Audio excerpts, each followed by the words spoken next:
Hey, it's Miss Chris. I'm back. I wanted to talk to you today about why Suicide Squad does not work.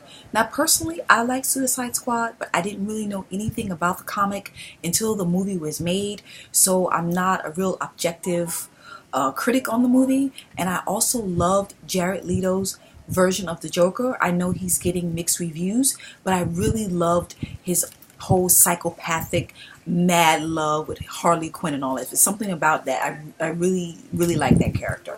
But anyway, on a story and archetype level, Suicide Squad did not work because the characters did not bond on a common emotional or mental wounding, like a deep primal wounding.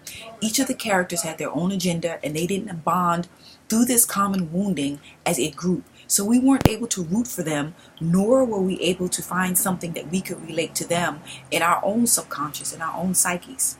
For instance, in X-Men, in all the X-Men movies, they bonded over a commonality, which would be their mutant abilities. So they came together as a group to fight to overcome whatever challenges and obstacles they had, especially with the government, to remain mutants and to not to be forced to be so-called normal. Same thing with the Guardians of the Galaxy.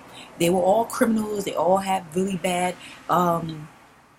bringing up. They were raised crazy and they couldn't seem to get it together, but they bonded together as a group on a common wounding, which would be an outcast. So we were able to relate to them subconsciously because at one time or another, we were all considered outcasts, whether it's emotionally, mentally, physically, spiritually, whatever. At one time or another, we were an outcast. So we were able to relate to them.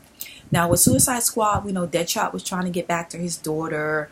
Harley Quinn was trying to get back to Puddin'. And Puddin' was trying to break her out of jail so they can be together again. We know Killer Croc, I guess he was trying to get back to the swamp. Also the Australian guy, I don't even know his name, with the pink unicorn, he was trying, I guess, go back to Australia and hit people in the head with the boomerangs. And the sergeant guy, again, I don't really know them. He was trying to get back to the doctor, who was also the witch, and the story was just crazy. It was chaotic. It was all over the place. But from a visual perspective, it was very visually appealing. The soundtrack was great. I swear to you, I must listen to Purple Lamborghini at least once a day. I also listened to Gangster. I think that was Harley Quinn and Joker's song when he went into the vat after her and she turned into Harley Quinn and she transformed, which was a really good thing. We get to see the metamorphosis of her going from this highly educated psychiatrist to transforming into Harley Quinn, which would be his mirror image. And he showed her crazy. He was already crazy. So they were a mirror image of each other. So I do like that dynamic in their relationship. So I'm not going to go on too long with this video, but that is why Suicide Squad did not work from an archetype and story perspective. But I am looking forward to Suicide 2. I don't know if Jared's going to be in it because he's feeling some type of way about not having his Joker character in the movie longer than 7 minutes.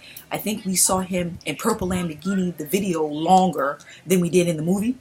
So hopefully he'll come back for Suicide 2. If not, I would like to see a Harley and Joker standalone movie. I would like to see more about his character and about her transformation, about falling in love with Mr. J, and how she went from Harley Quinn, Quinzel, to Harley Quinn, his mirror image. And also, I'm hoping that they will give us an extended Joker edition of the Suicide Squad. I want to see all of his scenes, whether they're in one continuous movie or whether all the deleted scenes. I really would like to see how deep he went into his psyche for that character, because he said he had to go really deep for that character. And maybe the movie might make more sense, because I heard that David Ayer, being the genius that he is, only had 6 weeks to develop the script for Suicide Squad. So he had to pick and choose. And hopefully we'll get a nice long extended edition that will make us fans happy, and all will be well, and the story will be better, and the archetypes we can relate to.